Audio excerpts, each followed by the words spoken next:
Estamos de regreso, gracias por continuar con nosotros. Avanzamos con más información. Mire, previo a la conferencia de la ONU sobre el cambio climático que se celebrará en Glasgow, esto en noviembre, la activista Greta Thunberg se reunió con el primer ministro italiano Mario Draghi. Ve usted. A pocas semanas del arranque de la COP26, algunos líderes mundiales ya conocen lo que toda una generación espera de ellos. Las activistas Greta Thunberg, Vanessa Nakate y Martina Comparelli se reunieron este jueves con el primer ministro italiano Mario Draghi durante el Youth for Climate, evento enmarcado en la pre-COP26 celebrada en Milán. La famosa activista sueca había acusado previamente a los políticos de convertir estos eventos sobre el clima en un mero bla bla bla. Pero lejos de ofenderse, Draghi reconocía después que esa palabrería era la forma que tienen los políticos de ocultar su incapacidad de actuar. El primer ministro veía cómo su discurso era interrumpido por algunos activistas a los que sus palabras siguen sin convencer. Vuestra presión, francamente, es muy bienvenida, decía Draghi. Los políticos necesitamos que vosotros nos pongáis en acción. Vuestra movilización ha sido muy poderosa y estad seguros de que os escuchamos. En las calles de Milán, las protestas de los activistas y sus enfrentamientos con la policía dejaban a las claras cuál es el ambiente general ante el arranque, el próximo 31 de octubre, de una COP26 en Glasgow, de la que muchos esperan algo más que el ya conocido bla bla bla. Y para abordar este tema saludamos con muchísimo gusto a nuestro colaborador Carlos Ramírez Powell. Carlos, ¿qué tal? Muy buenos días. Te escuchamos. Adelante, por favor. Sí, mira, tenemos un clip de Greta Thunberg hablándole a sus huestes y me gustaría que lo viéramos.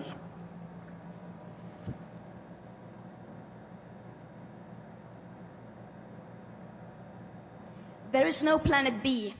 There is no planet blah. Blah, blah, blah. Blah, blah, blah.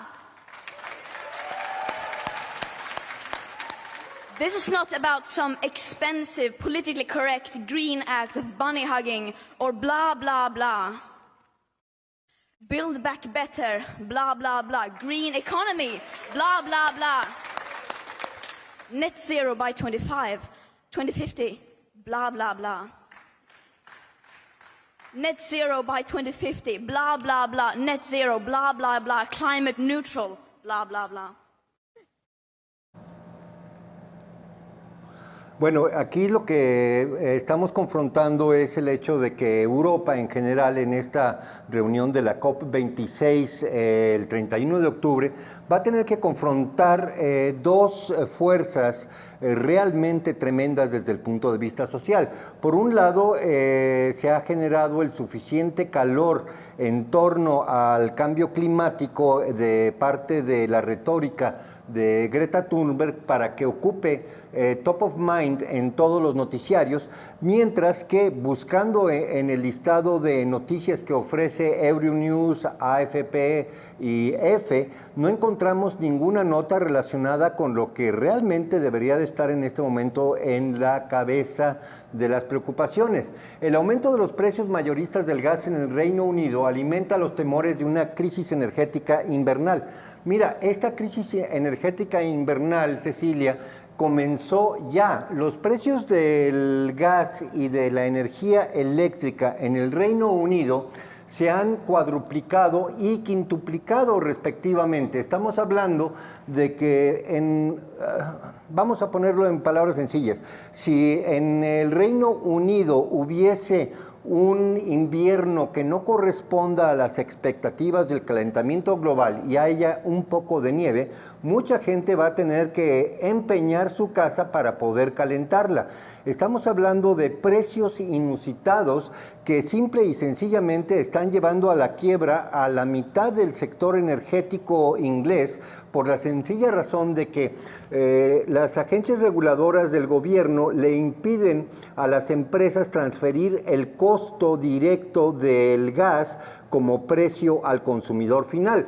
En otras palabras, cuando a ti te suben el precio del insumo 500% y el gobierno únicamente te da permiso de subir el precio al consumidor final en un 10%, simple y sencillamente te sales del mercado, te declaras en quiebra y te dedicas a otro negocio, a vender chicles en la calle.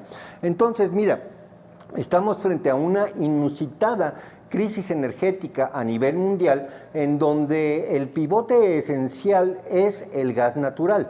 Hay que recordar que durante las semanas pasadas hablamos del conflicto que existe entre Australia y China, porque Australia decidió comprar submarinos nucleares a Estados Unidos, lo cual inmediatamente enfrió las relaciones, y China boicoteó la compra de carbón australiano para sus plantas de generación eléctrica. Esto inmediatamente generó una presión de demanda sobre el gas ruso de parte de toda Asia, y los asiáticos se comprometieron a contratos de largo plazo de compra de gas natural a los rusos. Los europeos, por su parte, siguen en este momento inspeccionando el gasoducto Norte 2, y simple y sencillamente dicen que no van a poder certificar dicho gasoducto antes de 4 meses. Por otra parte, mira, hay que recordar que los europeos han insistido con los rusos de que quieren que los rusos vendan el gas a precio spot. Y mientras que los rusos insisten que para poderle dar mantenimiento y generar más exploración de gas natural, necesitan contratos de largo plazo. Bueno, en este momento, cuando hay una enorme escasez de gas natural en el continente, en Europa, los chinos sí se ofrecieron a comprar gas natural con contratos de largo plazo de 5 y 10 años, mientras que los europeos básicamente, por hacerle, discúlpame la expresión, hacerle el fuchi al gas ruso por contrato y exigirlo por precio spot, simple y sencillamente se quedaron fuera del mercado. También hay que recordar que desde hace 6 meses los rusos ya plantearon un cambio de postura diplomática frente a Europa. Ya no les llaman sus socios. En otras palabras, después de una campaña de 10 años por parte de Gran Bretaña para azuzar a la OTAN y a la Unión Europea políticamente en contra de Rusia, Rusia ya no está en este momento diplomáticamente dispuesta a concederle ningún favor a Europa. Mientras el bla bla bla de la COP26 se va calentando, las casas de los europeos se van enfriando. Efectivamente, Carlos, pues bueno, aquí escuchábamos estas declaraciones, esto que comentaba Greta Thunberg, en donde decía bla, bla, bla, decía 0 emisiones para el 2050. ¿Es posible esto, Carlos? Hemos visto que, pues bueno, las fuentes alternativas de energía no pueden satisfacer la demanda que tienen a nivel mundial. ¿Qué pasaría o cómo puede haber un equilibrio entre lo que están solicitando pues estas personas en todas estas conferencias a lo que es una realidad? Y estamos viviendo una crisis energética y a la par una crisis climática, Carlos. Mira, la crisis climática puede esperar a muchos años. No se sabe, porque todos los modelos climatológicos han fallado a lo largo de los últimos 40 años. Todo el alarmismo en cuanto a elevación de los niveles del mar se han visto negadas por la realidad. Todas las predicciones respecto al hecho de que Nueva York iba a ser la Venecia del continente americano también fallaron. En cuanto a temperaturas, no hay absolutamente en este momento ninguna manera de decir que Europa se encuentra más caliente que hace 50 años. Simple y sencillamente el registro climatológico nos habla de cambios que son aleatorios, no más de 1 más 1 grados centígrados o menos 1 grados centígrados a lo largo de los últimos 50 años. Dicho esto, la crisis energética es real y es ahora. En otras palabras, cuando Greta Thunberg pide emisiones cero, digamos en el término de pisada ecológica, pues básicamente lo que está pidiendo es que Europa no consuma gas natural, ni carbón, ni petróleo. En otras palabras, está pidiendo que Europa sea totalmente impulsada por energía eólica, por turbinas de viento y por energía solar.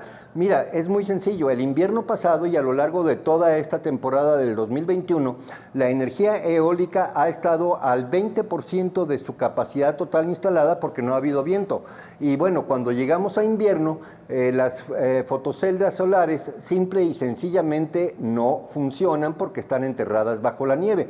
Entonces, el objetivo de llegar a emisiones cero en el 2050 cuenta, sin tener energía nuclear, porque también están en contra de la energía nuclear, es posible lograrlo si Europa está dispuesta a regresar a los estándares de vida del siglo XVIII. Hay una teoría, la teoría Olduvai, que habla al respecto de esta crisis energética, de declive de la crisis de la civilización energética. ¿Nos podrías hablar un poquito más de esta teoría? Sí, mira, desde el punto de vista del petróleo convencional, desde el 2005 hemos tenido una producción en meseta de este recurso energético. Estamos ahorita en 95 millones de barriles de petróleo, cuando en el 2005, época del huracán Rita y Katrina en Nueva Orleans, estábamos en 95 millones de barriles de petróleo. Hemos llegado a una meseta de producción petrolera y por lo tanto todo el exceso de demanda se ha ido a gas natural y renovables. Ahora bien, esta teoría Olduvai lo que nos dice es de que de aquí en adelante desaparece la meseta y empezamos a entrar en un declive de producción energética a nivel global, incluyendo toda la mezcla de carbón, gas natural, petróleo y renovables. En otras palabras, de aquí en adelante el consumo per cápita promedio a nivel mundial de energía va a tener que reducirse. Mira, básicamente lo que dice es de que en los próximos 20 años vamos a tener que generar una plataforma post-industrial o post-intensa en utilización de energía de cualquier tipo. Esa es la teoría Olduvai. Entonces, cuando, por ejemplo, China en este momento arrebata todo el gas natural que hubiera podido ser destinado para la calefacción y la industria europea, pues básicamente los europeos se encuentran con que ahora sí les va a costar la energía lo que realmente debe de costar. Esto es 5 veces más de lo que estaban pagando anteriormente. Esto obviamente es un golpe brutal contra la industria de los fertilizantes, por ejemplo. Y no nada más estamos hablando pues de la cuestión económica, Carlos, ¿no? Esto traerá consecuencias en un futuro. Por supuesto, mira, estamos hablando de que la teoría Olduvai lo que hipotetiza es de que no hay crecimiento económico posible si no hay crecimiento de producción energética. La energía es el commodity raíz, es el cimiento de todas las demás commodities, de todos los demás bienes, y si estás en meseta de producción energética, pues básicamente es un juego de suma cero. Si China crece, Europa se contrae. Si China se contrae, muy probablemente Europa se mantenga estable. Estamos en un juego de suma cero. Carlos, durante este año y medio que llevamos de pandemia, pues no veíamos noticias referente al cambio climático. De hecho, las manifestaciones pues no se estaban dando, Greta Thunberg no aparecía en los principales diarios. Sin embargo, está pasando un poco, todavía estamos en pandemia, obviamente está pasando un poco el tema del coronavirus y nuevamente iniciaron a atacarnos con esta cuestión del cambio climático con Greta Thunberg. Hay quienes señalan que, pues bueno, detrás de Greta Thunberg hay muchísimas personas que están manejando esta situación. Por supuesto, hay una industria de las energías renovables que efectivamente nos dicen que cualquier cosa que tiene que ver con combustible fósil no sirve porque ellos están empeñados en vender energías renovables, al margen de que su costo real de producción sea más alto que el de los combustibles fósiles. Lo que tenemos es un ciclo anual en donde en el mes previo a la reunión COP siempre van a darle prioridad a estas notas y van a enterrar las notas más importantes. Perfecto, Carlos. Pues muchísimas gracias. Como siempre, muy interesante tus aportaciones. Nos vemos el lunes.